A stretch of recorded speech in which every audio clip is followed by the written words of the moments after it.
Tere tulemast vaatama kuulama meie Petrolheadsi podcasti. Oleme taas siin Rando tänuväärses Saue stuudios ja tuletan meelde, et Balterist on aeg omale suverehvid välja vaadata ja oma kulunud esiklaas ka Glass Drive'is ära vahetada. Ja täna on meil külas lõpuks ometi Martin Rump, kes on ainulaadse võidusõitja teekonna läbi teinud alustades kardispordist ja tänaseks osalenud juba 2 korral Le Mani 24 tunni võidusõidu. Nii et tule lähme kuulama.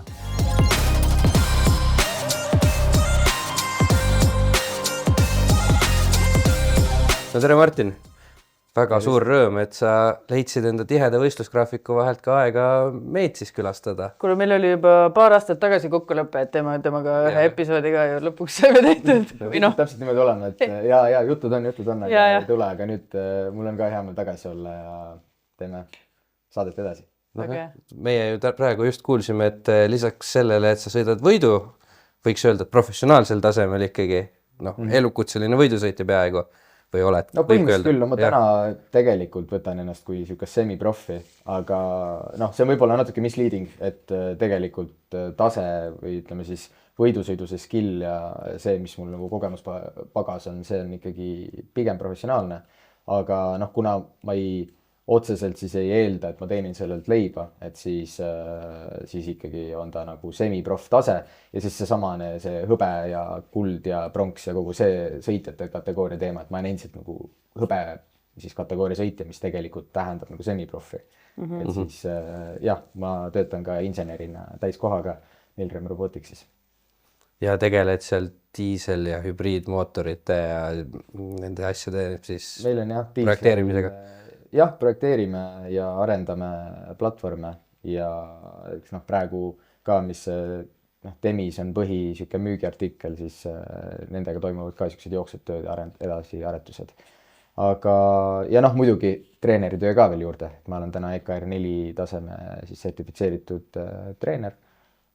Autosport on siis selline see suunitlus sellel. Aga et sisuliselt ma tegelikult annan eratrenne ja grupitreeninguid, eriti just off-seasoni ajal, kui vaata võidusõitjatel ei ole nii palju teha.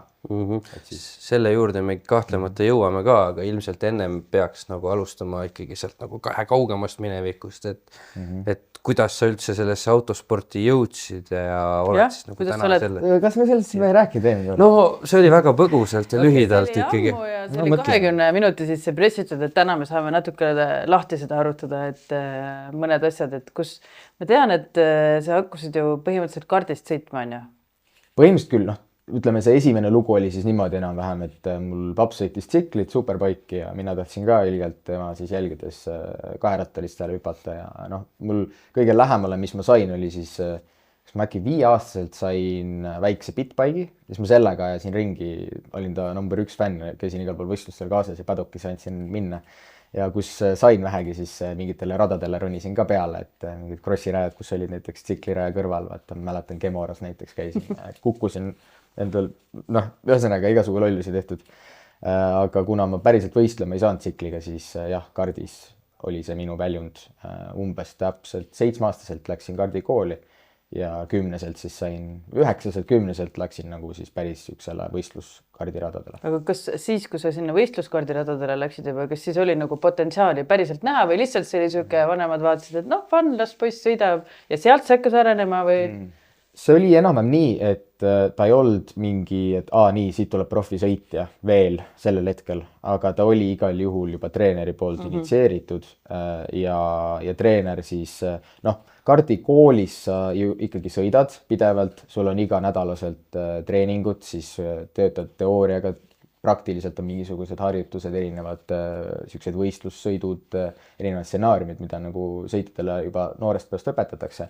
Ja ma õppisin kiiresti seal, ma läksin sinna kooli, ma alguses ikkagi sain ikka korralikult pähe seal igasugustelt erinevatelt vingetelt sõitjatelt, aga ma arenesin kiiresti, õppisin, hakkasin üks hetk juba neid kohalikke, ütleme siis neid kardikooli väikseid turniire või võistlussõite hakkasin vaikselt võitma, siis seal edasi tuli treenerilt juba see, et kuule, et poisil tuleb hästi välja, et äkki saaks minna. Ta valis nagu alati iga aasta siis mingi esimesed 3 või 4 paremat sõitjat ja andis neile võistluskarti proovida, et kes ei olnud veel saanud proovida.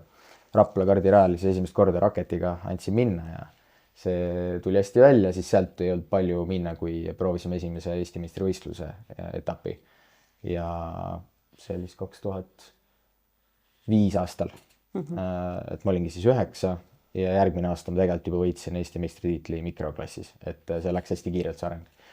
Päriselt sai see suurema hoo sisse siis, kui ma maailmakarika võitsin siis Rotax Grand Finals võistluse La Concas 2010.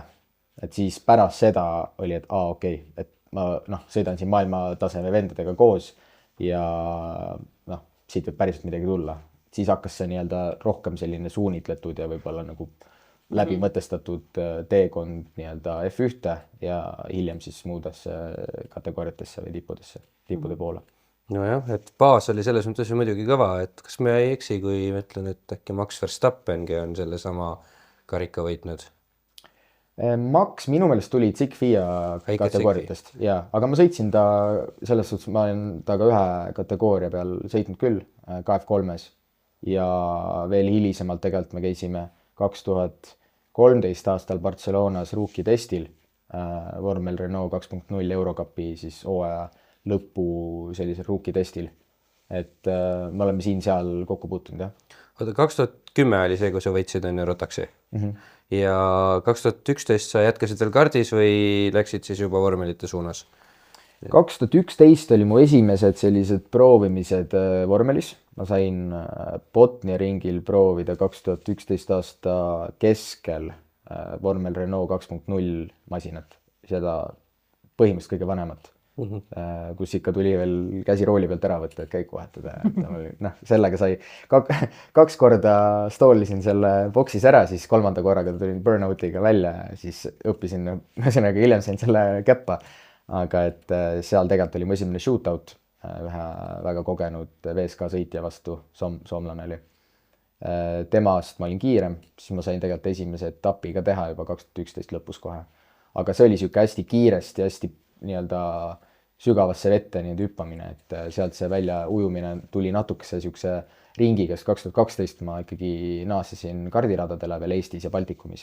KZ2 klassis siis juba ja siis 2013 ma hakkasin nagu päriselt vormelit sõitma. Siis me tegime Skandinaavias ja Põhja-Euroopas korralikud vormelitiirud. Kas sa mäletad oma esimest emotsiooni, kui sa nagu selle vormeliga esimest korda sõita said? See on nagu päris suur asi ju. Jah. See oli ulme, see oli midagi täiesti teistsugust ja ma ei tea, kui võtad mingisuguse 14, ma olin vist äkki just saanud 15 või mõtlen, mis see, jah, nagu ma olin ikka laps põhimõtteliselt. Täiesti tegelikult laps, ma ei olnud nagu autodega sõitnud, ma olin natuke saanud siin ja seal proovida niimoodi mingite erinevatega, aga et vormel oli ikka midagi täiesti crazy't ja just see, et ma mäletan siiamaani, kuidas just see, mis mind üllatas, ei olnud nii palju see kiirendus, sest et kardiga see tegelikult kiirendud, see ikkagi liigub. Aga see pidurdus, see, et kui hilja saab piduritele istuda ja kuidas see masin nagu seisma jääb sirge lõpus, see oli tase. Ja kõik see siis 6 punkti rihmadesse sisse vajumine ja see, kuidas rooli tunnetus on ja käiguvahetus muidugi ka, see oli ikka jõuga lükkad käike sisse. Muidugi ei kujuta ette käigukangiga selle vormeliga sõita. Ta oli küll järjestikasti ikka, eks ole, üles alla. Ja ikkagi juba kohe oli vaja teha ka blippe, et kui sa ikkagi pidurdad päris korralikult 25-30% gaasist sa said tegelikult nagu anda peale niimoodi, et käiguvahetus sujumalt toimiks ja et tagant lukku ei tõmbaks. See oli kohe siuke, intuitiivselt pidi hästi kiiresti arenema. Ma sain sõita nii kuiva kui vihmaga ja 2 päeva test oli, nii et sõitmist oli korralikult ja spin oli ka. aga tõesti, see oli mega kogemus. Kõik on hästi, kuni seina ei lähe, ma arvan. Jah, ütleme nii, et damage'it ei tohi teha, autot ei tohi katki sõita, aga et mingid spinnid, siuksed nii-öelda, teinekord on see, et sõidad liiga rahulikult ja midagi ei juhtu ka, et siis võib-olla hilisemas nüüd praegu karjääris keegi ei oota, et ma mingit spinnima hakkan kuskil raja peal, et juba see kogemused ja skillid on nagu nii palju kõrgemale jõudnud, aga just see vormelis ja eriti oli veel, et kui seda viimast nagu, ma ei tea, poolt kümnendikku nagu püüdma ei lähe, et siis teinekord isegi sajandikke, et siis jääd nagu keskpäraseks. Eks see piiride kompamine selline välja näebki ja kes ei tee sellele juhtu ka tavaliselt ju öeldakse. Täpselt nii, jah. Ja siis läksid nüüd, aga esimene vormelihooaeg tuli siis 1,6 Renault'ga. Päris full hooaeg tuli jah 1,6-ga, sõitsin siis STCC Skandinaavia sarja, peamiselt oli see siis Rootsis ja siis ma sõitsin Põhja-Euroopa Championshipi, mis oli no siin-seal, ütleme üle Euroopa, aga jah, peamiselt siis nagu Saksa ja seal Hollandi radadel ja see oli nagu väga vinges. Üks nädalavahetus oli niimoodi, et pidin lõpetama sõidu Rootsis ja siis sõitma järgmine päev juba Solderisse Belgias. Et kvalisse ei jõudnudki, pidin otse starti minema. Nii. Sai väike siis läbirääkimine tehtud selle võistluste juhiga ja seal siis öeldi ka, et jah, kuule, et kui keegi küsib, et siis oled siin rajal igal juhul sõitnud. Ja. Tegelikult väga ohtlik tegelikult ju niimoodi, selles mõttes ilma, ma ei tea, kas sa olid muidugi selle rajal. Ma ei olnud seal rajal sõitnud absoluutselt mitte ühtegi ringi, aga ma teadsin, kuhu kurvid lähevad, ma olin oma simulaatori ringid teinud. Okay. Ja ma esimene sõit õppisin rada, tulin viimaselt kohalt, sõitsin ennast kuskile keskel ära ja seal oli niimoodi, et siis samas selle stardipositsiooni pealt startisid siis nagu järgmisesse sõitu, mis oli see nii-öelda finaalsõit. Selle finaalsõidu ma panin kinni. Kusjuures veel õnnega pooleks, ma tegelikult sõitsin 3. koha peal pikalt ja lõpus seal esimene teine hakkasid võitlema ja ma suutsin täpselt viimases šikaanis teha neile mõlemale nagu siukse täpselt sealt läbi tulla ja see oli jah päris kõva, et nagu 2 võistlusrajal 1 nädalavahetuse jooksul ja ma ei mäleta, kas ma seal Rootsis päriselt võitsin või mitte, aga seal läks ka tegelikult hästi ja siis kohe seal Solderis oli. Ei mõtle, mingi mees tuleb rajale lihtsalt viskab pusa sinna konksu otsa ja pole kordagi rajal sõitnud ja siis teeb ära ka veel kõigil. No, aga teised ei teadnud, ma sõitnud ei olnud seal, nii et see oli nagu natuke normaalsem. Tagantjärgi kuskilt ikka võib-olla teada said või ma ei tea, päris hull. Aga vaata, kui teised juba ees lähevad, siis tegelikult ju nende järgi nagu võtta ei ole nii nagu raske, et ütleme, kui lähed täitsa üksi, siis ikkagi see esimene ring võib-olla võtab natuke rahulikumalt. Aga kui võistlus juba käib, siis ei ole seal aega nagu tirri lasta. See oli vinge. Kuidas selliste sarjade siis nagu tase on, et no tegelikult ei peaks ju mees metsast tulema nii-öelda ja sõitma ennast esimest korda rajal võitjaks. Et kui palju neilest pundist on need, kes võib-olla ei peakski üldse sõitma ja kui palju on neid, kes on nagu tegelikult nagu päris konkurendid siis? No me räägime siis sellisest ajaraamist, kus kõik on noorsõitjad, keegi praktiliselt ei ole täis kasvanud veel, kõik on väga talendikad. Aga jah, seda kogemust ei ole nii palju veel, et seal need, kes siis adapteeruvad selle uue masinaga kiiremini ja näiteks kas või kardist tulnud on ju, et siis paljudel läks nagu kauem aega, et saada vormeliga hoog ülesse. Ma ei olnud mees metsast selles suhtes. Ma olin ikkagi selle sarja tolleks hetkeks juba favorit ja lõpuks ma mõlemas sarjas jäin napilt teiseks mingisugune, ma ei tea, 1 punktiga mõlemas sarjas. Et see oli nagu katastroof. Aga ma olin alati küsija nagu esikohtadele. Ja tookord jah, see tuli raskemalt, aga ma lõpuks suutsin ikkagi nii-öelda, et ma olin finaaliks juba nii palju ikkagi sõita saanud. Mul kunagi ei läinud kaua aega, et nagu rada ära õppida. Taseme poolest, eks see taseme siis nagu ma ei tea, see võib olla süvis või et kui palju seda siis nagu see depth nii-öelda inglise keeles, et see jah, ei olnud võib-olla nüüd kõige nagu maailma tippsari, aga ta oli igal juhul, ta oli too hetk siis vormel 4 paralleelklass ja pigem Renault'sse läksid rohkemad sõitjad, sellepärast et seal oli seda, see oli atraktiivsem, see viis otse Eurocup'i 2.0, mis oli tolle hetke siis nagu F3 väga tugev rivaal ja isegi nagu tasemelt ka, nagu sõitjate tasemelt vingem. Hiljem see muutus uuesti, F3 nagu tõusis selleks põhisarjaks, aga tollel hetkel see 2013-14, kas või 2010, kui veel Kevin Korjus kinni pani selle Eurocup'i, et see oli väga kõva sari.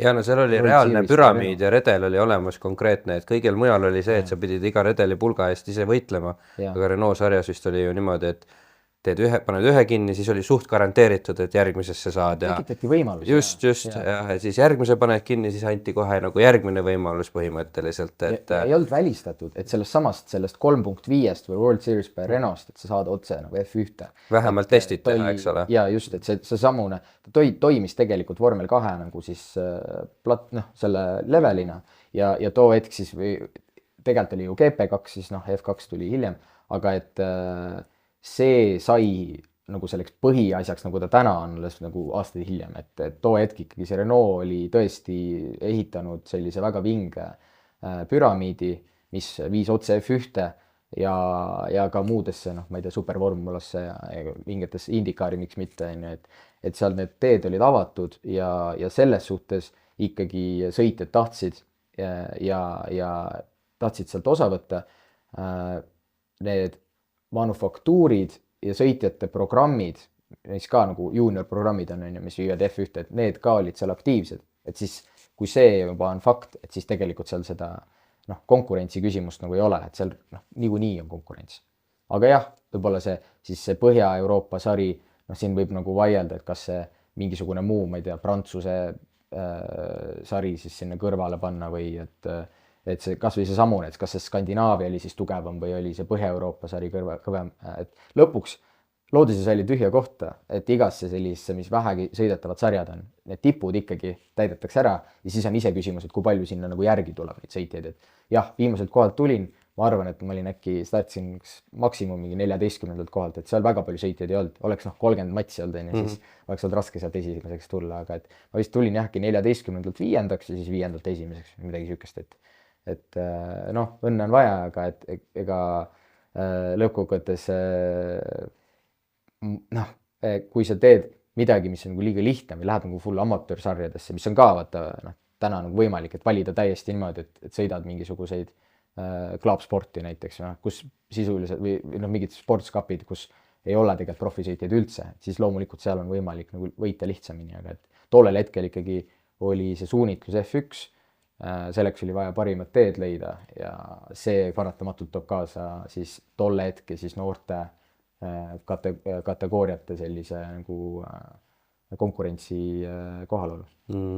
Kas sa tegid seda ka, et sa talviti sõitsid veel hoopis lõunapoolkeral ja ühe aasta tegin, aga see läks väga kalliks maksma, sest et too hetk ikkagi noored sõidavad, siis see kõik on sponsorrahade pealt ja ega tõsiasi on see, et kui sõidad niimoodi off-seasonil talvel siis nagu lõunapoolkeral, ma käisin Uus-Meremaal sõitmas.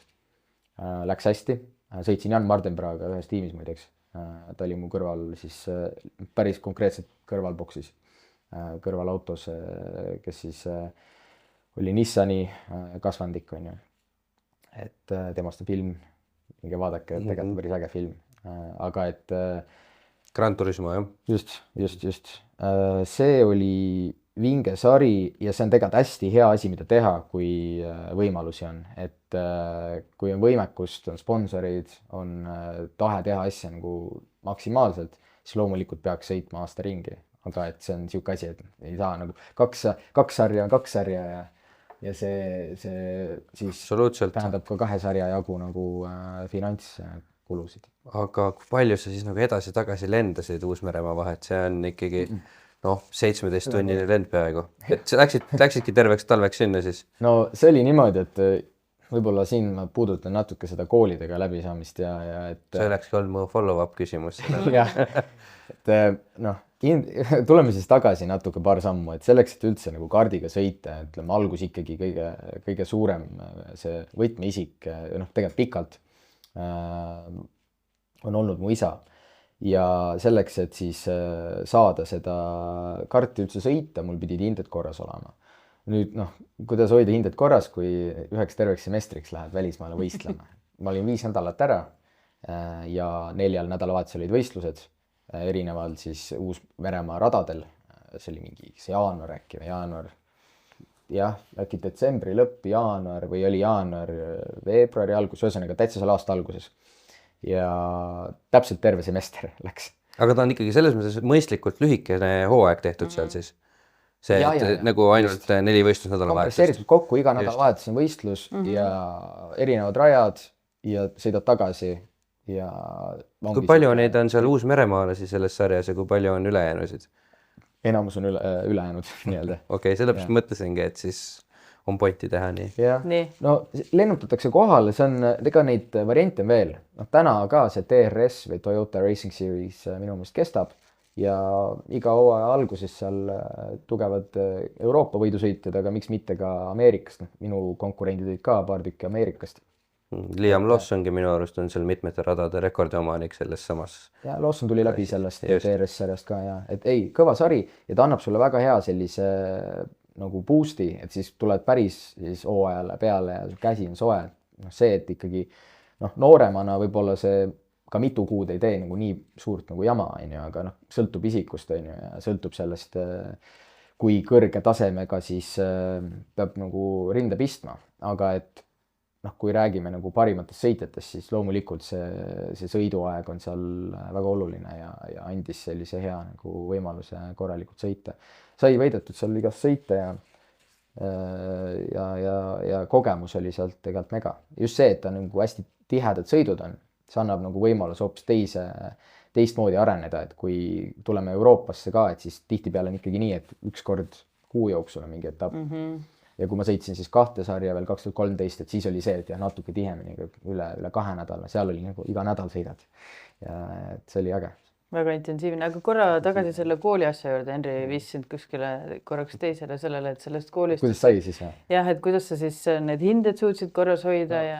See oli 11. klass ja ega 11. klass ei ole kerge, et kui mäletan, ma käisin reaalkoolis, nagu nõudlikud õpetajad olid ja lõppkokkuvõttes mul diil oli enam-vähem nii, et mingid allahindlusi ei tehta, aga igat mingisugust kodutööd nagu ei kontrollita. Et põhimõtteliselt lõpuks tee nagu kontrolltööd ära, mingid arvestused ära ja ma ei tea, mingid raamatud on vaja läbi lugeda, eks ole, et siis need on korras, siis on korras, aga et ma pidin jah seal mingitel geograafia arvestust tegema äkki juunikuus niimoodi, et teistel oli mingisugused õues juba mingid üritused ja mingisugused aktused toimusid ja siis ma veel kuskil direktori kabinetis kiirelt tegin mingi arvestuse ära. Et sulle anti siis ikkagi nagu seda aega. Teha mingid, terve semester oli vaja tegelikult järele vastata ja see ikkagi kandus nagu korralikult edasi koos veel uurimistööga ka, mis ka 11. klassis on, et seal tegemist oli nagu kõvasti, aga ma tundsin nagu alati seda, et kusjuures ülikoolis hiljem ka, ma käisin Inglismaal õppimas korralikult mehaanika inseneeriat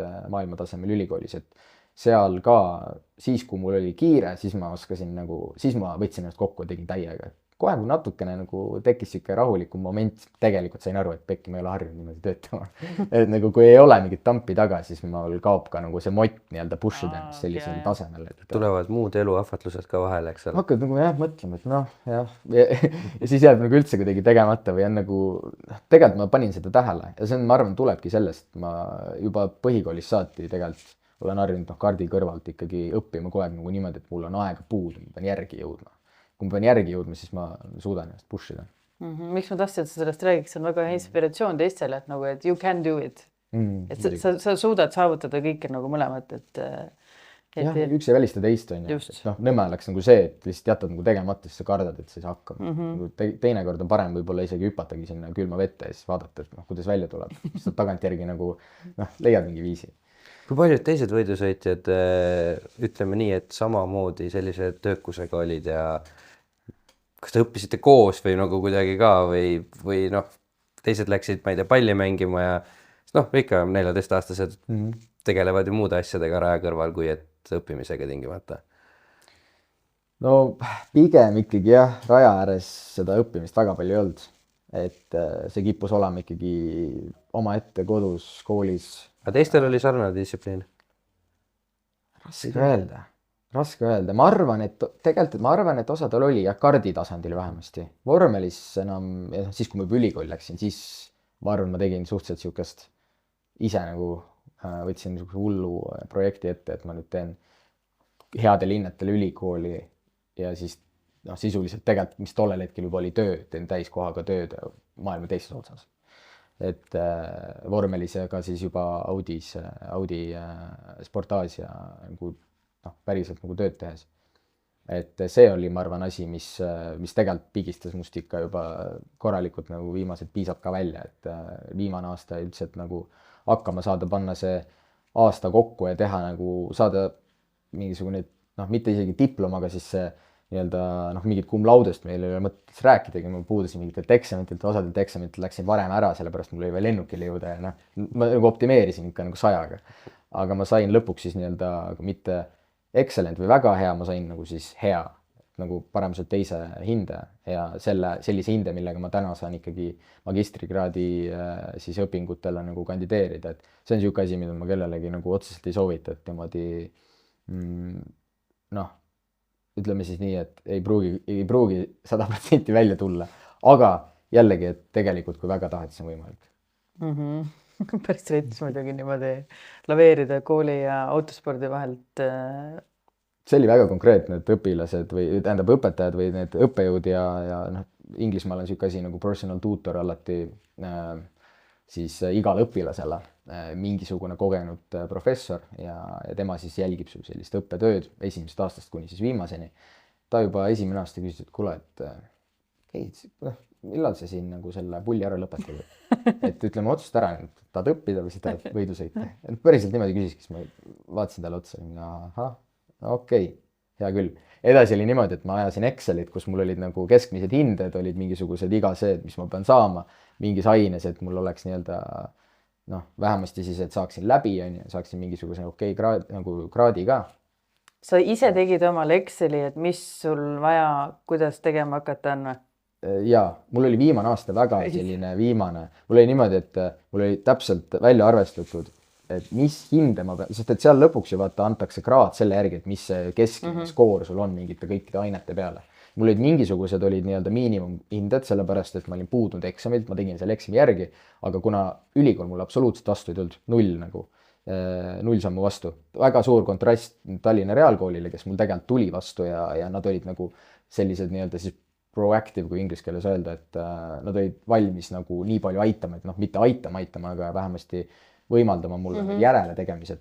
Siis seal Inglismaal vaadati, et või noh, mitte siis Inglismaal, ütleme University of Manchester, mingi 40 000 õpilast, et vaatasid, et seal isegi, okei, hea küll, nad ei sõimanud mind otseselt, aga et nad ühesõnaga ei olnud üldse mingi teema. Öeldigi, et kuule, et noh, ise pead otsustama, mis su nagu prioriteedid on. Siis mõtlesin, hea küll, okei, aga ma ei anna, ma alla ka ei anna, et ma teen kõik ära. Aga siis viimane aasta mul läks väga napiks, ma nagu põhimõtteliselt laveerisin nii palju kui sain, tegin mingisuguseid töid. Excelis mul oli põhimõtteliselt välja arvestatud nii, et mis ma pean nüüd viimased mingi 3 eksamit saama eksamiperioodil, et saada siis see nii-öelda hea hinne ja sealt, kui ma oleks natukenegi mõõtemääramatusega mööda panda ja natuke võib-olla failinud seal mingil eksamil, siis oleks mul nagu halb hinne tulnud ja selle halvema hindega ma enam noh, ei oleks rahul olnud, aga et ma lõpuks sain 0,18% üle selle nagu läve, mis mul siis tuli nagu hea hinne. Insenerik. Väga hull, kus sul nagu psühholoogiliselt mõelda, mingid läbipõlemisi, siuksed asju tundub väga hull pinge. Mul on raskeid momente olnud ikka ja perioode isegi, aga need on rohkem olnud seotud sellega, et kuidas mu karjäär läheb ja kuidas, ütleme siis pigem see, et kui ma ei saa teha seda, mida mulle meeldib teha. Ehk siis võidusõiduga seoses pigem? Hästi suuresti võidusõiduga seoses. See kogu see ausalt öeldes nagu ei pakkunud nii palju pinget, et jah, oli raske, aga kogu see siuke võib-olla mentaalsest poolest, kui natuke rääkida, et siis need kõige raskemad momendid on olnud ikkagi selles osas, et lihtsalt mõtlegi välja, et mis sellest karjäärist saab, kuidas nüüd edasi liikuda ja nagu keegi ei näita teed ette ka ja nagu ütleme siis sealt on tulnud need suuremad pinged. Aga eriti just koroona ajal näiteks, kui mul oli selline moment, et mul oli karjäär Aasias, lepinguline, kõik oli nagu toimis, just kui oleks saanud sinna, oleks olnud võidusõit. Euroopas toimus võidusõit, Aasias ei toimunud, ma olin Eestis, nii et ma olin nagu 2 maailma vahel kinni. See oli siuke väga veider periood, aga jällegi aitas mul avada sellise uue poole endast, hakkasin palju uurima spordipsühholoogiat, hakkasin lugema korralikult poolt, ülikoolist saati tahtnud üldse lugeda, mul oli siuke nagu tõrge. Hakkasin lugema uuesti, leidsin väga palju huvitavaid raamatuid, avastasin iseennast, avastasin seda, et mis nagu õppisin ennast kuulma natuke paremini ja see on aidanud hilisemalt ka. Okay. aga tagasi sinna sellele aega, kui sa seal ülikoolis õppisid ja samal ajal sõitsid. See oli autodega sõitmine juba, siis kui sa ülikoolis olid. No esimene aasta oli veel vormel 2015. See oli mis vormeliga siis? See oli Formula Masters, ka 2-liitrine, aga Formula Masters China, siuke eraldi sari oli. Formula Masters sõitis ka Adak siis Saksa sarjas, et nad olid suht sarnased pillid Volkswagen mootoriga ja Tatuus šassiiga minu teada oli ja 2-liitrine sarnane tegelikult sellele Renault pillile, aga noh, erinevad siis firmad ja. Renault oli vist Dallara või? Kusjuures tegelikult oli vist monokopp ka Tatuus, aga seal mingi hetk muudeti. Võis olla? Nüüd jah, seal oli mitte Dallara, vaid veel mingi kolmas firma oli. Tõesti, see on nii ammu, et mul nagu ma jään vastuse võlgu. Aga sarnane pill, ta oli sarnasem muideks sellele vanale vormel Renault'le, mis just oli siis nagu käsi käigukangiga. Et sellise, millega sai nagu rohkem maadelda. See uuemat tüüpi, mis tuli 2014 välja, või ei, 2013 tuli välja siis see uus Formel Renault 2.0, mis oli juba elektrooniliselt siis flapi pädelitega. Ja see oli juba siuke pill, mis kui käest ära läks, ta läks nagu järsku. Et pidid sõitma hoopis teistmoodi ja jällegi hästi palju character building ut ja seda, et kuidas nagu tehniliselt nagu võidusõitjana areneda.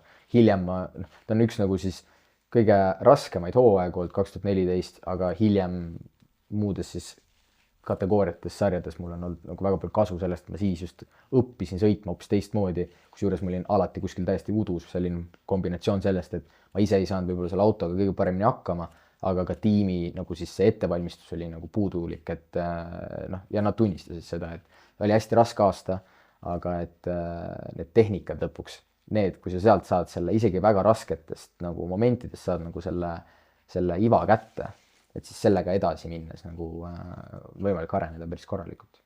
Praegu rääkisid sa nüüd siis sellest Renault Eurocupist põhimõtteliselt? Ja, aga noh, jah, seal siis Aasias oli juba auto rohkem selline, millega ma sain ise aru, mis nagu tegema peab. Samamoodi nagu tegelikult 2013 oli see 1.6 mulle väga mulle istus ka vana Formel Renault.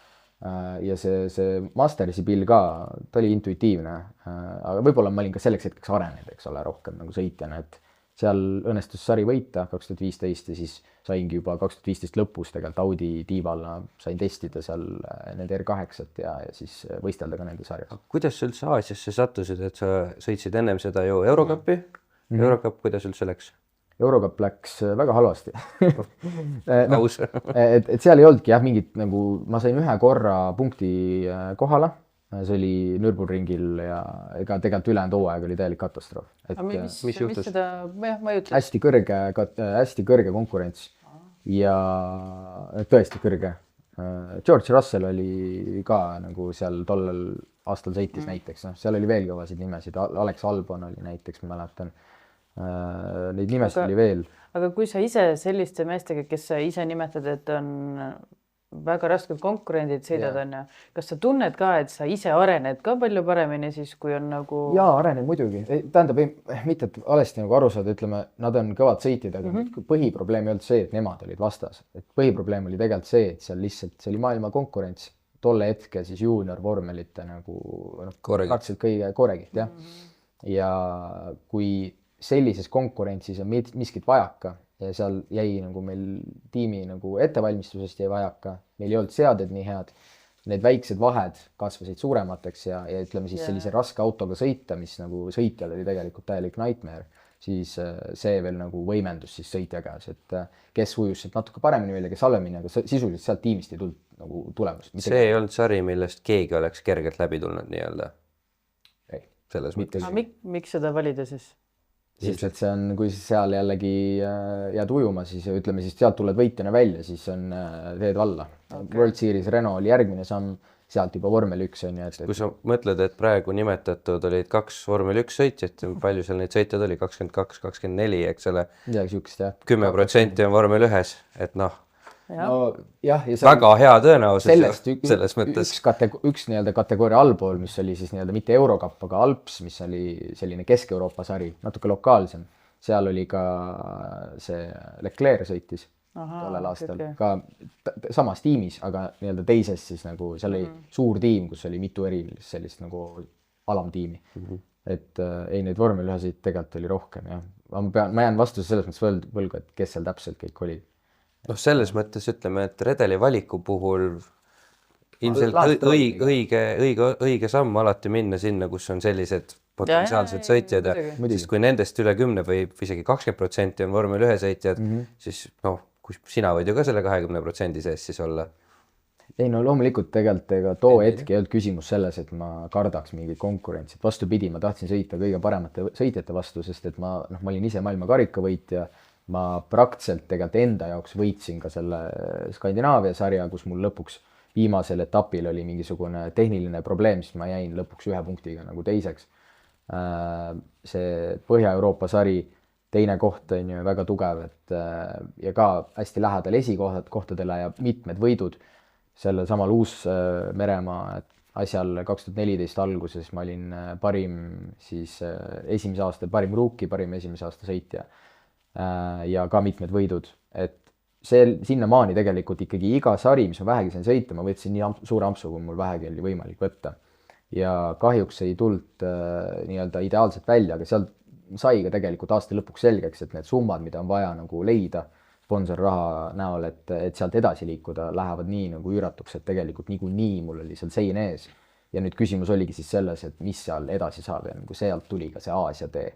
Et see Aasia tee sinna külje peale ja seal oli võimalik juba madalamate siis summade eest ja sõita ja ka nii-öelda toetust leida väljastpoolt, et lõpuks siis ma sain ju Audi tegelikult tiiva alla täielikult.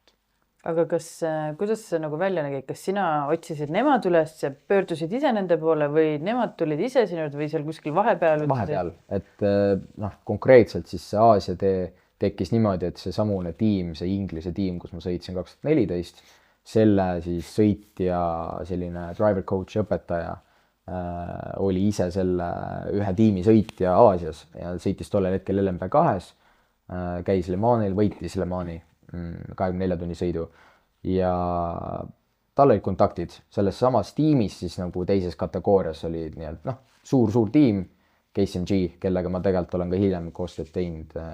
Mul on siiamaani see, millega ma Euroopas sõidan, üks kiibritest tegelikult on visiirikleps on KCMG oma, et mis hästi, et seal on Toyota sildid ja ma sõidan Porschega, aga ütleme, see on work in progress. Aga see selleks, läbi selle sõitja coachi tegelikult toimus see nagu kokkuviimine tiimiga. Ja sain proovida. See läks väga viimasel hetkele jällegi, sest et reaalsuses meil tegelikult nagu ühel hetkel nagu sponsorpappi ei olnud, siis mõtlesime, et okei, mis nüüd saab. Ma olen sellest muudes siis kohtades ka rääkinud pikemalt laiemalt, kuidas nagu tegelikult mul isa arvas, et asi on läbi, mina olin nagu optimist, et küll saab kuidagi. Paps on mind hästi palju aidanud nagu kogu selle just nagu maast madalast tulekuga üles, et kõik selline nagu kontaktide, sponsorite otsimine, võimaluste üldse nagu kokkuviimine. Aga seal tuli kasuks siis selle Briti sõitja coachi ja kes siis oli paremini connected selles maailmas ja leidis selle võimaluse, aga see ei olnud selline võimalus, et tule sõidame, maksame sulle või et kõik on makstud või. Ikka oli vaja sponsorpappi leida, leidsime minimaalselt, et katta mingid kulud ära ja enam-vähem niimoodi, et viimane nädal öeldi, et või mingi nädal enne võistlust, et kuule, tule ikka kohale, teeme selle ühe etapi nagu. Me saime selle ühe etapi raha kokku, sõitsin, võitsin, siis saime järgmise etapi raha kokku, sõitsin, jälle tuli hea tulemus on ja siis 3. etapp ja niimoodi ühe etapi kaupa saime seda. Ja siis, kui juba 3 etappi oli tehtud, siis saime aru, et kuule, siit tuleb äkki championship on ja tiitel. Siis saime nagu kogu ülejäänud selle 6 etapil nooaega ainult oligi. Kui sul on juba mingi hea tulemus näidata ette, siis on lihtsam pöörduda ka toetajate poole. Ja me saime tegelikult ka nagu tiim pani välja mingisuguse auhinna summa, et kui sa võidad selle sarja, üldse võidad mingisuguse junior sarja, et siis sa saad nii-öelda sponsorshipi järgmiseks aastaks, et sõita selle sama tiimiga mingit järgmist asja. Ma sain selle ette enne tiitlivõitu, aga lihtsalt selleks, et saaks ära teha. Ütleme siis need abikäed olid nagu mitut pidi nagu aitasid kaasa sellele, et hiljem ma olen sellele tiimile väga tänulik, sest et ma olen nendega võistelnud ka 24 tunni Nürburgringi nüüd täitsa 2013 aastal, nii et. See on siis nii laiapõhjaline tiim, et sõidavad kereautodega, vormelitega, põhimõtteliselt kõigega. Jah, ja nende samamoodi ka on nad vähemasti läbi aegade on olnud ka sellised prototüübi sõitjad, nii et prototüübi nii-öelda siis tiim. Nii ja naa, nad on tegelikult veel laiemad, et nad on natukene, nad isegi mingi hetk tegid mingit sarja ise ja väga laiapõhjaline tiim tõesti. Okei, aga nüüd siis sinna kereautode suunda minek, et ilmselt nii-öelda professionaalse karjääri mõttes F1-le tõmbas see kindlasti kripsu peale, aga laiendas samas täiesti teise suuna andis. Et kuidas siis see kereauto peale minek üldse on, kuivõrd erinev see sõita on siis niimoodi? Jaa, ta on väga erinev, aga intuitiivselt, kui sa oled kiire sõitja, siis sa saad tegelikult hakkama. Et mingisugust, ütleme siis nii, et vormeli pealt kereauto peale tulla on ikkagi märksa lihtsam, sellepärast, et vormeliga on raske sõita. Tihtipeale pead pushima hoopis teistele levelitele, et saada nagu kiiret ringiaega välja, asjad on nii piiri peal, auto on jäik, kui ta libisema läheb, ta läheb tihtipeale väga järsku ja väga ootamatult. Downforce on asi, millest nagu paljud ei saa tegelikult nagu, nad ei ole tunnetanud seda, et sõidad kurvist kiiremini läbi, siis sul on rohkem grippi, et need on asjad, mis selline hea sõitja võtab siit-sealt vormelist tulla kereautosse, on vaja kõvasti oma tehnikat muuta, aga see on kõik võimalik, kui sõitja on võimeline adapteeruma. On olnud neid sõitjaid, kes on väga kiired vormelis ja ei saa nii hästi hakkama kereautodes, seda ikka juhtub. Aga et ma arvan jah, et vastupidi on nagu keerulisem, et kui tuled näiteks täiesti, mis tänapäeval on karjääritee, ütleme nii, et kart on alati all. Tuled, teed mingisuguse kardikarjääri ära, tuled näiteks kapi Porschedesse näiteks. Sõidad seda kapi Porschet, üks hetk hüppaksid siit vormelisse, ükskõik, kas on siis vormel 3 või kas või vormel 4, et seda sammu, ma arvan, raskem teha. Õppida rohkem, on ju. Õppida rohkem. Ja eks see põhiõppimine toimub ju seljaaju kaudu, et see areng on kõige suurem sellises nooremas eas ja kui see näiteks, mida hiljem see switch tuleb ja kui seda nagu lihasmälu ei ole tegelikult all, siis ma arvan, et see vormelile hüppamine on keeruline, aga jah, põhimõtteliselt on nagu õige ka, et ega väga harva tegelikult seda juhtub, et keegi niimoodi ainult läbi kereautode tuleb, et saada vormeli sõitjaks, et kui juba minna kereautodesse, siis jah, seal on hoopis teised tipud, mida vallutada. Alustame 24 tunni Le Manist näiteks, et see on täiesti eraldi püramiidi tipp ja ega seal tegelikult ju suuremat sõitu ei ole kui 24 tunni Le Mans. Et on täiesti need sõitjad, keda see vormeli asi nagu üldse ei huvitagi. Kui sa said nüüd Audi Aasia sõitjaks, kas võib öelda, et see on nagu põhimõtteliselt nagu tehase meeskond? Jaa, ta oli töötas lähedasti koos tehasega. Ta ei olnud siis Saksa see tehase tiim, aga ta oli nii-öelda nende siis selline harutiim Aasias. Kas siis nagu muutuski sinu fookus vormel 1 pealt Le Mani peale? Oli see midagi, mida sa teadsid, et nüüd sa tahad hakata sinna poole töötama ja hakata sinna poole looma oma teed? Enam-vähem küll, jah. Enam-vähem. Sest et ega 2015 ma veel lootsin, et äkki mul õnnestub vormelite kaudu veel liikuda. Ma üritasin liikuda siis niimoodi, et see tegelikult mul anti testida ju 2015 juba enne tiitlivõitu autot. V10-ga Audi R8 sõitis väga vingelt ja mööda Sepangi seda esimest korda ringi ajada oli nagu tegelikult väga äge. Siis ma sain aru, et see ei ole nagu üldse nii paha, et olen küll lootnud alati, et vormel 1 tuleb, aga et ma siis ka sellel hetkel sain aru, et see on juba alternatiivtee, mida ma siin Aasias otsin. Et siis rohkem läks nagu fookus sellele, et kuidas seda karjääri saada rohkem ja ka täielikult nagu ise ennast nii-öelda ära tasuvaks. Et suunitlus siis saada profisõitjaks ja see nii-öelda teine suund siis, mis oli nagu saada maailma tippu F1, need olid natuke nagu nii-öelda lahknevad teed. Ja ma läksin seda siis realistlikumat teed ja ma arvan, et mul hea meel, et ma läksin, sest et lõppkokkuvõttes need võimalused tulid vastu, et ega see kerge maailm ei ole ja isegi sellises nagu kereautomaailmas läbi ajada, et ei ole nagu, see ei tule iseenesest. Et ikka ma pidin, üks hetk hakkasin ise seda sellist nagu rohkem management'i või manageerimist tegema ja helistasin ikkagi, ajasin. Ma olen palju vastu seina jooksnud ja mentaalselt oli tegelikult väga raske, et just ise tead, kui palju ma tean, mis mu väärtus on või ma tean, mis mu nagu kvaliteet on sõitjana, mis ma suudan pakkuda tiimile, mis ma tean ka, et ma suudan areneda, ma suudan õppida hästi nagu kiiresti ja veel tollel hetkel, kui ma veel noorem olin, täna ma olen 29 juba, et ja küll ma ei ole võib-olla kõige noorem sõitja enam.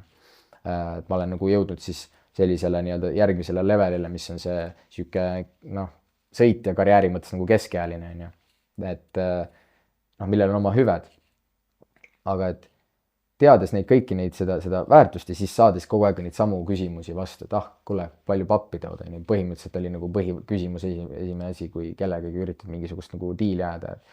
Tollel hetkel ma olin juba teeninud Aasias on ju, saada nagu seda asja kuidagi niimoodi jooksma, et väga keeruline ühesõnaga, aga et see ei olnud nagu kerge mentaalselt, et seda niimoodi neid võimalusi leida, see ei tulnud nagu iseenesest. Sa ütlesid, sa olid teeninud, kas see tähendas seda, et sa olid teeninud oma tulevase või kestva võidusõidukarjääri? Ma olin profisõitja Aasias. Jaoks või siis sa olid teeninud lihtsalt, et nagu maksta oma elu kinni juba, et siis nagu tööl käimine.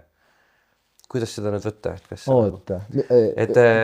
Kas sa ütlesid, et sa olid juba teeninud Aasias, et kas sa teenisid siis nagu raha enda ülalpidamiseks või teenisid sa järgmise hooaja nii-öelda eelarvet kokku endale? Saan aru. Potentsiaalselt, kui oli vaja mingi hüpe teha, kus oleks olnud vaja raha tuua, et? Ühte ja teist tegelikult, aga suuremas plaanis ikkagi need summad ei olnud nii suured, et nende eest nagu päriselt mingit sõitmist kinni maksta sellisel levelil. Et siis too hetk oli ikkagi nii, et see oli pigem siuke nagu staatus, kuhu ma jõudsin, et karjääris ma olingi profisõitja, küll jah, tegelikult nagu ma ei tõusnud sellele nagu nii-öelda tipptehase sõitja tasemele, kus nagu näiteks Euroopas ongi kontraktid nagu juba selliste summadega, et okei, täitsa nagu elaks ära, poleks üldse paha, aga et ma nagu põhimõtteliselt olin proff ja ma tundsin, et ma olen proff. Mul oli vähemasti, kõik asjad olid kinni makstud ja mul oli reaalne töökoht, mida ma pidin siis tegema. Ma olin sõiduõpetaja Audi R8 LMS Cupis, õpetasin igasuguses vanuses siis väga elukogenud inimesi, kes siis rajal üritasid ka hakkama saada ja kes sõits paremini, kes halvemini, aga et oli väga palju tegelikult ise ka õppimist, kui ma vaevu üle 20 ise ja pean seal 50 plussi siis mingite multimide miljonäride ja miljardäridega seal niimoodi neid nagu enda nii-öelda kontrolli alla saama, või ütleme siis nendeni jõuda. Ja võidusõit ka loomulikult, et see oli väga konkreetne, aga ma arvan, et see oli rohkem nagu märgilisem just sellepärast, et ma suutsin teha seda, et ma olin nii-öelda enda siis senimaani siis nagu kokku leitud sponsoritega ja kellega siis, kes olid mind nagu aidanud sinnamaani, et ma sain nagu päriselt siis palgale, et ma sain nagu nende õlult kuidagi nagu ära, et mul oli see, endal oli lihtsalt nii palju nagu kergem olla, et ma tean, et keegi ei pea nagu minu eest maksma, et ma saan hakkama ja see oli rohkem nagu see hea sõnum oli nagu sealt. Aga kui sa 4 aastat olid Aasias, on umbes nii? Audis 4 ja siis vormelid 2015 oli esimene aasta, aga ma ei läinud nagu elama sinna, et ma õppisin ju Inglismaal ja ma lendasin kogu aeg edasi-tagasi Euroopa. Aga mõtlen just seda Audi 15, 16, 17. Audi aeg hakkas 2016, aga nii-öelda sellise päris siis esimese diili, mis oli nagu profidiil, ma ütleks profidiil on see, kus sa ei too nagu enam pappi sisse. Et võib-olla see palga saamine on veel tegelikult teisejärguline, sest lõppkokkuvõttes, kui kujutage ise ette, et öeldakse, et näed, tule kohale, et kõik on kinni makstud. See kõlab nagu päris hästi, et mingisuguse... Eriti teades neid summasid, mis see tähendab, et mis sinu alla siis nii-öelda pannakse. Täpselt nii. Võistlusnädalavahetus tõenäoliselt maksab sellise autoga, ma ei tea, mingi sõitja koht võiks olla palju. 50 000. Ütleme, suurusjärguna on väga okei summa, millest alustada. Jah. Et ma ei hakkagi detaili minema, ei ole mõtet ka, aga et 2017 oli esimene aasta, kus mul oli Audiga siis selline, ma ei olnud nende nimistus, aga ma sõitsin siis niimoodi, et mul ei olnud vaja nagu midagi rohkem katta. Et ja 2018 oli juba esimene, kus ma sain mingisugused, ma sain nagu sealt väikse sammu edasi ja 2019 oli mul siis nagu päris siuke juba nagu lepingu moodi asi nendega. Okei, aga ma lihtsalt mõtlesin seda, et mismoodi su päevad seal välja nägid, et kas sa olid nagu esmaspäevast pühapäevani nende hoole all seal tegid kogu aeg nende jaoks midagi või sul oli mingi kohalik töö seal lisaks veel enne, kui sa seal nendel... Tegelikult ei olnud, jah, ma käisin ikka nende seal Pekingi kontoris näiteks, ma olin mingi hetk elasin ikka peaaegu aasta aega Pekingis ja käisin seal Audi Hiina kontoris. Ma üritasin too hetk ajada seda ja see oli hästi keeruline, see oli nagu mingi bürokraatia, mingi täielik mäsu, aga saada siis sõitja sellist, see on niisugune asi nagu advanced driving instructor, mida sa saad teha, see on prototype license'ite jaoks oluline. See on nüüd see, et prototype, mis on siis tehases, tehakse mingid tänavaautosid on ju ja prototüübid, mis on ehitatud, et neid võib-olla ongi üks maailmas ja testitakse mingit ala Audi A3, mingit järgmist generatsiooni või midagi ja mingit süsteemi seal. Selleks, et saada sellise asjaga sõita, on vaja eraldi litsentsi, et niisama igasugust tüüpi sinna peale ei lasta. Selleks, et seda litsentsi saada, on omakorda litsentsi siis sellised instruktorid või siis välja koolitajad. Ma üritasin selleks koolitajaks saada, seal oli reaalne plaan ja ütleme, see lõpuks, et ma sain ka need sertifikaadid asjad kätte, väga palju seda tööd ennast nagu teha ei saanud, see aeg sai otsa, tegelikult COVID tuli peale, siis ühel hetkel oli niimoodi, et okei, ma pean nagu valima, et kas ma olen siis, üritan seal Aasias olla COVID ajal või et ma tulen Eestisse, ma otsustasin Eestisse tulla ja ma arvan, et tänu Jumalale, et ma nagu selle otsuse tegin, et vaatasin pärast tagantjärgi, kuidas seal Hiinas eriti nagu ikkagi asjad olid tollel hetkel ja mul oli muideks leping või see kokkulepe oli siis nagu endiselt olemas kuni 2011 aasta lõpuni.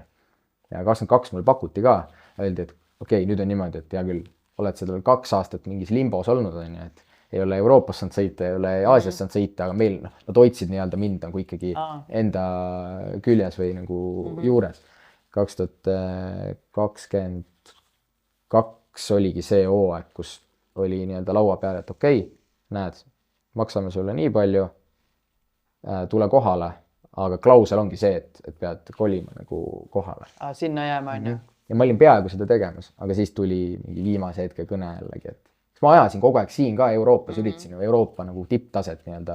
Seesama jutt nagu enne vormelis on ju, et sõita tipptasemel on ikkagi midagi muud. Sa pead selle otsuse tegema, et mis on mõistlik on ju, et kõige neid paremaid, kõige suuremaid asju tehes on vaja tihtipeale rohkem panustada.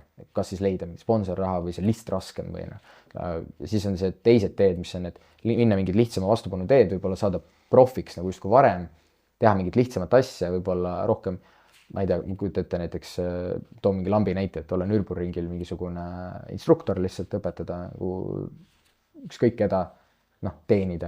Vahepeal Adaki sarjas ka natuke sõita ja... No täpselt jah, et neid nagu levelid on erinevad. Minu suunitlus on ikkagi olnud niimoodi, et vaadata ja üritada teha nagu kõige paremat asja, mis vähegi võimalik on ja tõesti panna ennast just nagu nende tippsõitjatega nagu kokku. Et siis sellepärast ka ma tahtsin Aasiast liikuda tegelikult ise tagasi Euroopasse. Et see oli küll nagu asi, mis toimis mingi maani. See klaaslagi oli seal selles mõttes ees, et see tase oli lihtsalt nagu ikkagi Euroopa tase, nagu Le Mans ja kõik, see on siin. Et ma käisin 2 korda, et see oli ulmevõistlus. 22 siis tuligi kõne Le Mani... Öeldi, et kuule, et Absolute Racing, kellega ma olin just sõitnud 2 aastat siis enne siis Covidit. 2019, 2018 ma olin sõitnud Absolute'iga Aasias, Audiga ja oli hästi välja tulnud, ma teadsin seda tiimi väga hästi. Selle tiimi siis entry läks sõitma Euroopa Le Mani. Tollel hetkel tegelikult Le Mans 24 ei olnud ikka üldse mingi teema. See tuli veel tagantjärgi. See tuli nii-öelda veel lisaks, et kuule, et teeme selle ka ära. Aga see ei olnud enam Audiga? See oli Porschega siis. Porschega, jah. Et, sama tiim lihtsalt jooksutas erinevaid autosid? Või olid?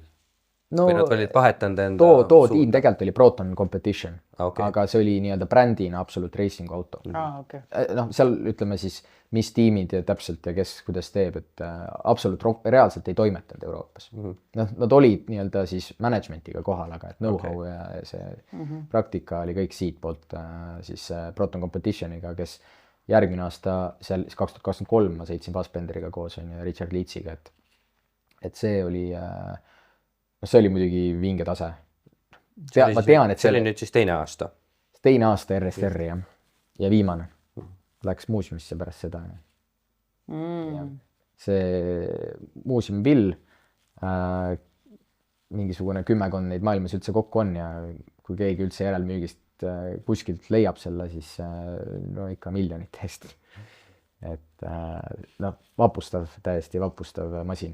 Mis tema erinevus siis oli nii-öelda tavalisema 911-ga, mis ta on GT3 või? GT3R näiteks, jah. GT3R-iga võrreldes. Ta oli nii toorelt ehitatud võidusõidupilliks. Vaata, kui GT3-l on põhiasi, mis võib-olla nagu kõige toob selle fakti välja, on see, et mingisugune osa juppidest ja välimusest peab olema sarnane ja mingid reaalselt nagu mingid jupid peavad olema samad, mis on tänavasõiduautol. Kas see protsent oli äkki 50%? Ja noh, nendest suur osa on mootori tükid, mis on nagu tegelikult see nii-öelda annab ikkagi võimalus ehitada nagu selle korpuse vähe nagu tummisema, aga seal on teatud piirangud, seal on homologatsioonid, mis väga täpselt piiravad ära.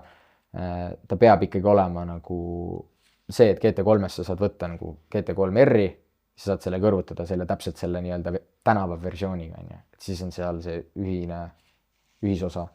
Aga RSR oli ehitatud täiesti nullist võidusõidupilliks. Seal ei olnud mingit nagu, ta näeb välja nagu 911, jah. No, kui kõrvuti panna on päris erinev juba. Diffuusor, mis seal taga juba on, see aerodünaamika, mis sellel pillil on täiesti teine ja ütleme kõik süsteemid. Et täiesti teine. Ja muideks, 911 RSR on endiselt ainuke 911, mis oli keskmootoriga. Okay. Ta tehti selleks, et see oli suur diffuusor sinna ära mahuks. Päriselt ka? Käigukast oli tuustal siis või? No, käigukast. Kõike liigutati ette. Poolteljed. Kuidas? Ja tal tulevad ju poolteljed. Kas need poolteljed olid siis nagu kuidagi tahapoole nagu suunatud või? Põhimõtteliselt?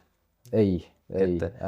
Minu teada ikkagi poolteljed, et kas poolteljed jooksid nurga all? Jah, nurga all taha siis, et käigukast jääb ju nagu täpselt mootori ette. Et ma mäletan ka seda sama. Käigukast oli mootori taga.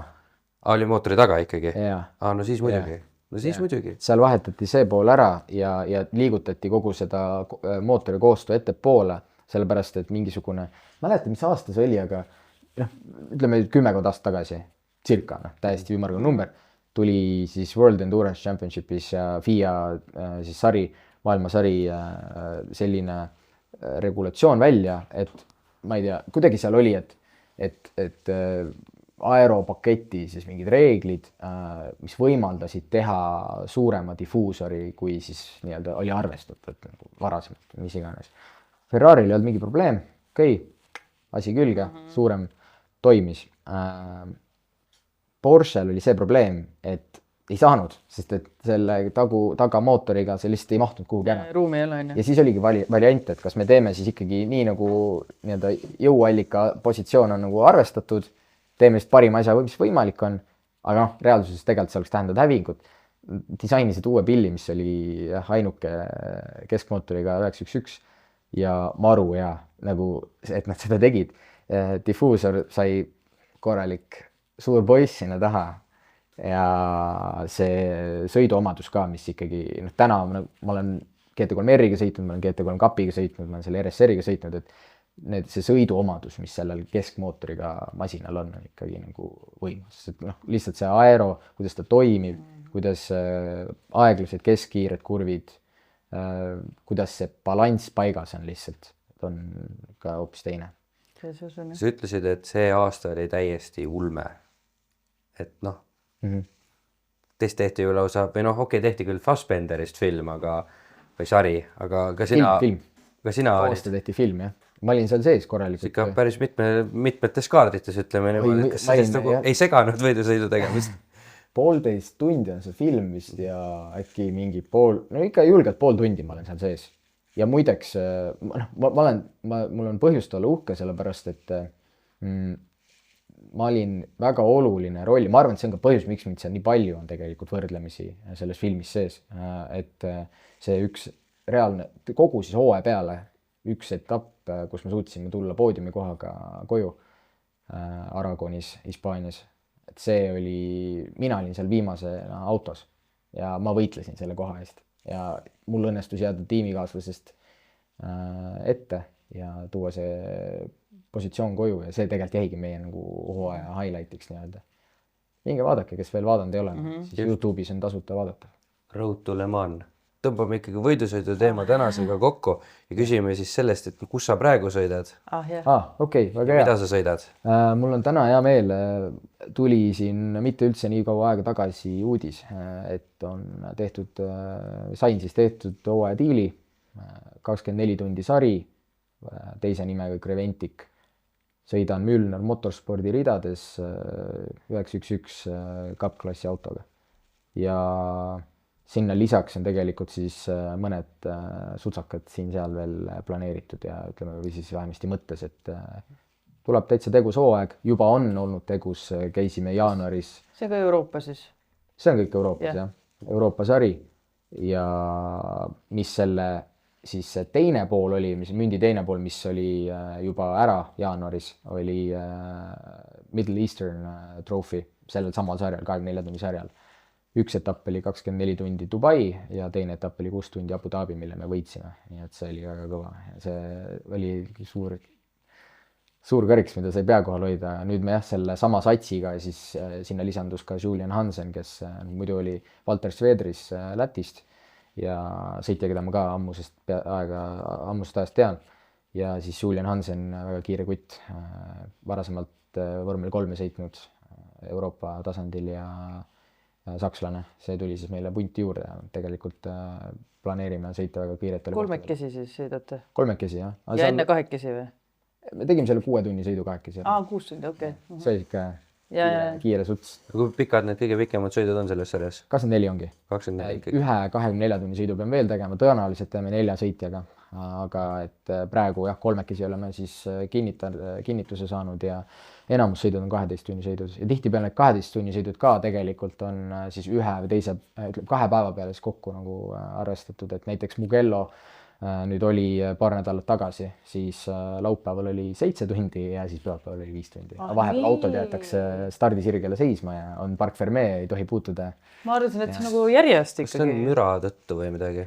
See on müra tõttu, tõenäoliselt ka siis korralduskulude tõttu, võib-olla ka selle tõttu, et saadagi nagu mingi etapp ära tehtud, et nii-öelda, ma ei tea, kohaliku omavalitsusega võib-olla ütleme siis seal on palju põhjuseid, aga igal juhul lihtsam on teha lühemaid sõite, sest et ei ole vaja nii palju staffi, ei ole vaja nii palju kohtunikke, kiirabi valmisolek ei pea olema seal siis nii-öelda hilistel tundidel või 24 tunni sõidud on ju kallid, et seal peab olema kogu aeg. No muidugi, sest lipumees ei suuda täpselt samamoodi olla pidevalt terav, kui nagu ka võidusõitja ei suuda, eks ole.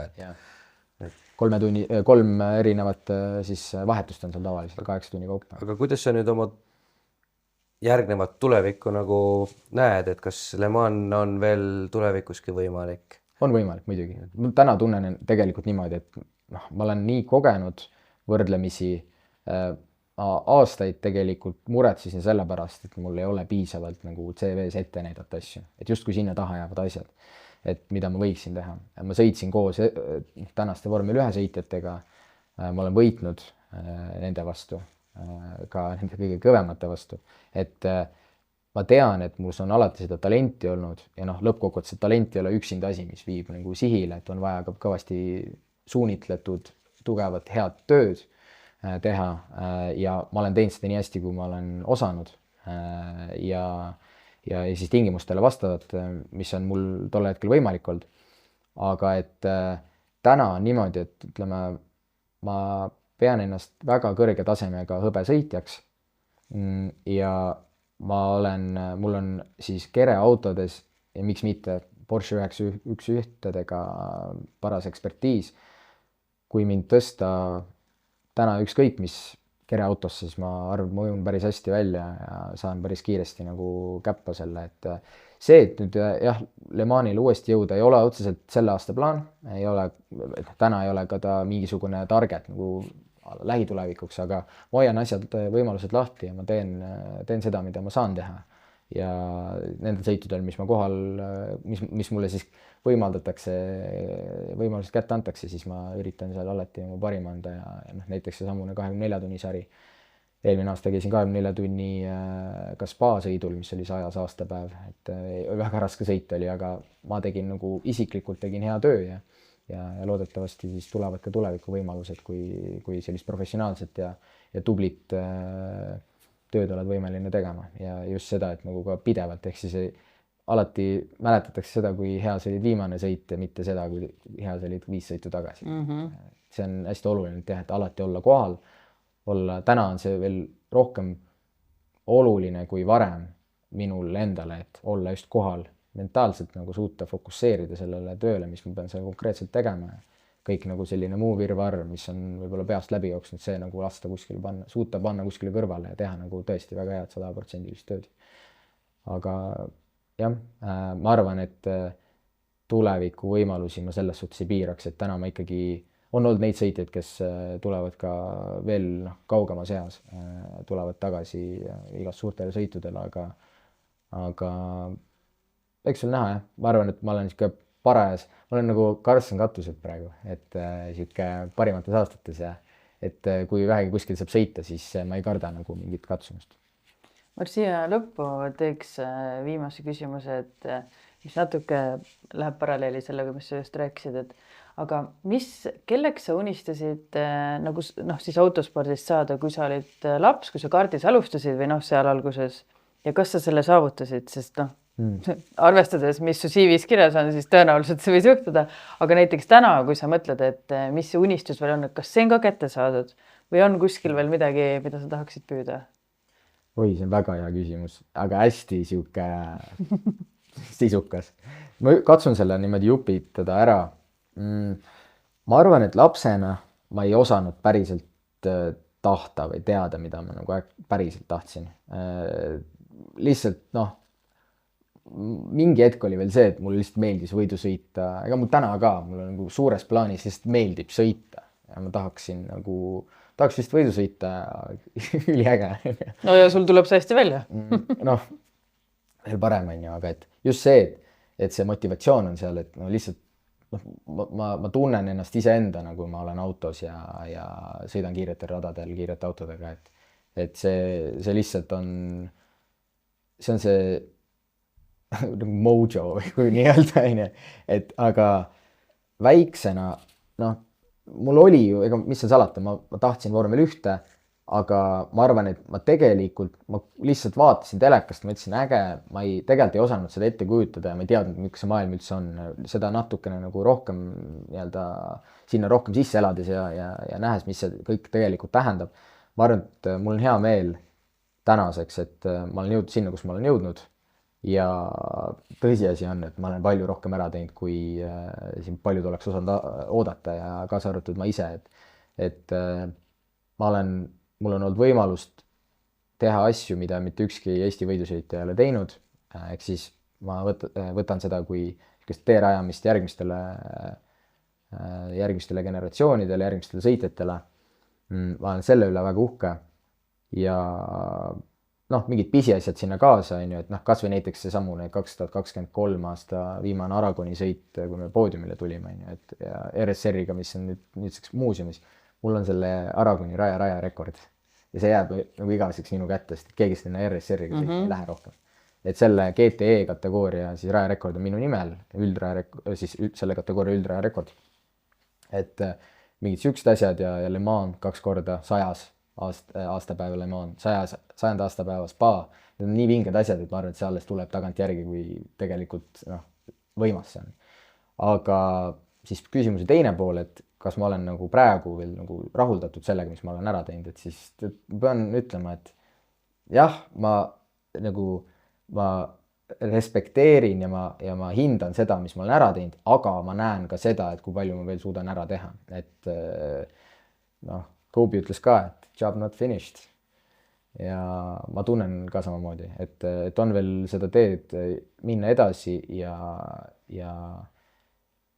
võib-olla siis natuke erinevas rollis, et kui veel siiamaani mul on olnud siuke noore sõitja roll, kes tavaliselt teebki siis seda, noh, seal on ikkagi kestvussõidus eriti on nagu väga konkreetsed rollid tiimis, et täna võib-olla natuke ma sirgun nagu teise kohta oma karjääris, aga et sellega tulevadki uued katsumused ja palju on veel teha. Väga hea vastus. Aitäh sulle. Nende kenade sõnadega ongi paras siis tõmmata tänasele saatele joon alla, et siis kohtuda taas uuel neljapäeval. Jah, aga teie minge vahetage oma suverehvide vastu ära, Balterist saab uued rehvid ja uue esiklasi Glass Drive'ist. Ja sinuga näeme järgmisel neljapäeval.